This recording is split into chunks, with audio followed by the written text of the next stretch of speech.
falar do problema brasileiro. A inadimplência no agronegócio chegou a 7%.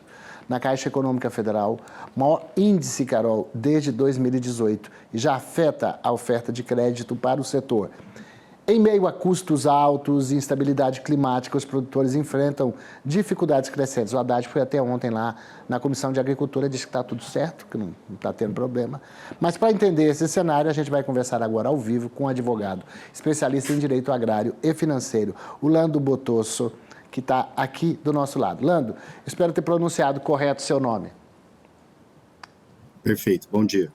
Bom dia. Bom dia. Então, vamos começar com essa mais recente. O Haddad foi ontem lá na Comissão de Agricultura e disse, não tem problema, não estou sabendo disso. O que a gente está sabendo é que os produtores estão extremamente endividados por essas razões que eu falei, custo de produção, problemas climáticos, e que acesso a crédito está 33% menor nesse ano, nesses primeiros meses do Plano Safra, em comparação com o ano passado. Qual é a sua visão desse cenário? Infelizmente, o governo cria uma fantasia, como sempre, uma cortina de fumaça. A realidade é totalmente diferente. Então, tanto o Plano Safra ele ser maior ou de ser menor, a questão é o que é o Plano Safra subsidiado e o que é o Plano Safra crédito livre.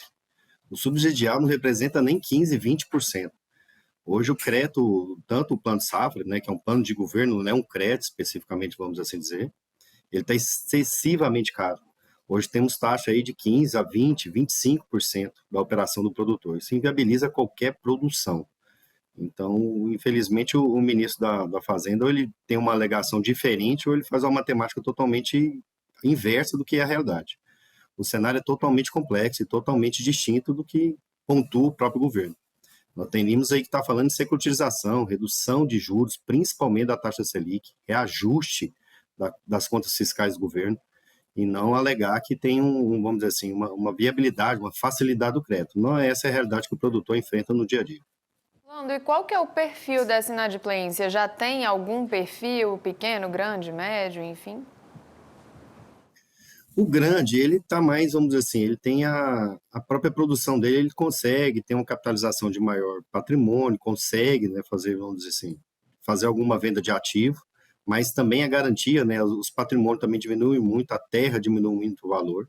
Então, isso aí acaba que, vamos dizer assim, ocorre um evento extremamente perigoso, porque o crédito está caro e as garantias dissolveram, caíram os valores.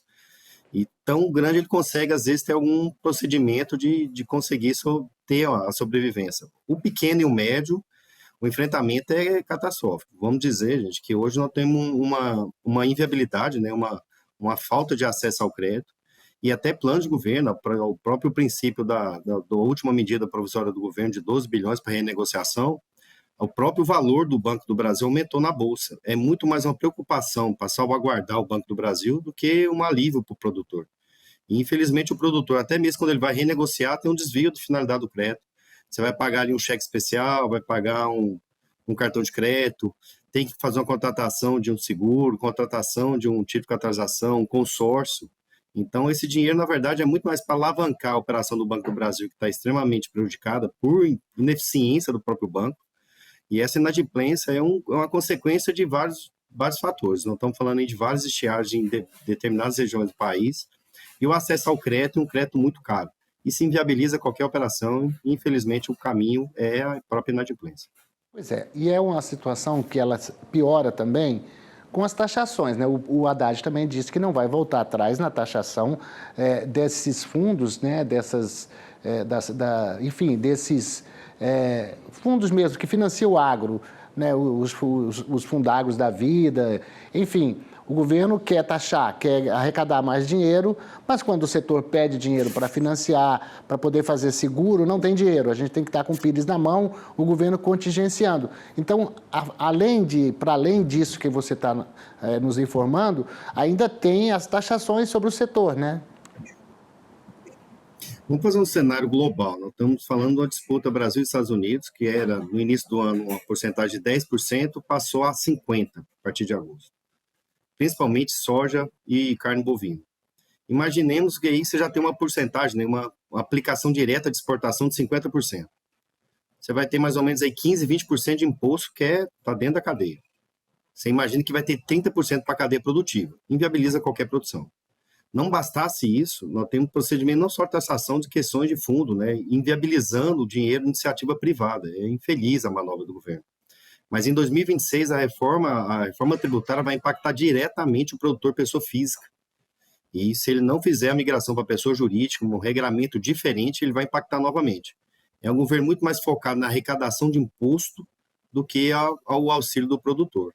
Vamos dizer, fazer uma contrapartida muito simples. No estado do Paraná, até uma iniciativa muito, muito nobre, até muito assertiva, o governador fez a questão do FIAGRO do Paraná, fez a capitalização, salvo melhor juízo, de 150 milhões do próprio estado e captou, né, no próprio mercado quase 2 bi, com a liberação de crédito facilitada, juros baratos, com viabilidade de pagamento. Ou seja, quando o governo quer, tem iniciativa, né, da própria produção, da proteção, o sistema é diferente. Infelizmente, o governo atua de forma totalmente distinta da realidade e em detrimento do produtor. Lando, e o governo ele editou, né, a medida provisória em relação ao crédito, né, que disponibiliza aí agora 12 bilhões. Esse valor atende? É suficiente para o nosso setor?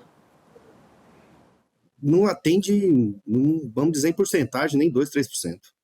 Como eu te até antecipei, esses 12 bilhões foi muito mais para uma questão de uma contabilidade do Banco do Brasil do que auxílio do produtor.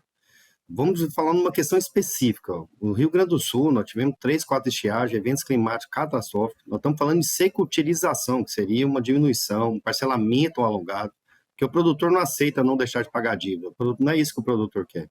Então, essa renegociação visa muito mais um ajuste contábil do Banco do Brasil, em detrimento das últimas informações, do que um benefício. Ele não resolve o problema, muito pelo contrário.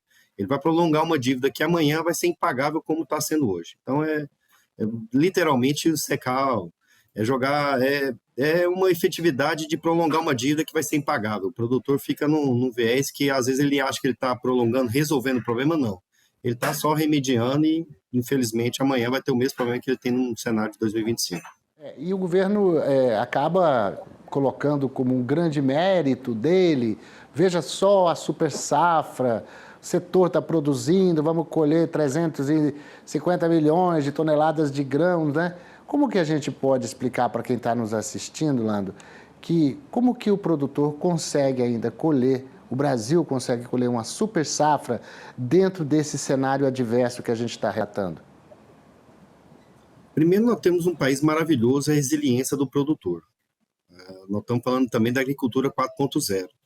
Não tem como não falar de evolução de produção. É um fato. O Brasil, no decorrer do tempo, cada vez mais ele vai ter maior produção. A questão não é a produção por si só. Temos que ter o valor agregado ao produto. Não é o produto, não é a produção que vai te alavancar a sua operação ou você vai ter lucro. Muito pelo contrário. É o valor agregado que você tem nela e principalmente o efetivo para você ter essa produção. Então, o governo faz uma visão infeliz e amadora, vamos assim dizer, que não é a produção que vai dar o benefício para o agronegócio. Não é essa a questão.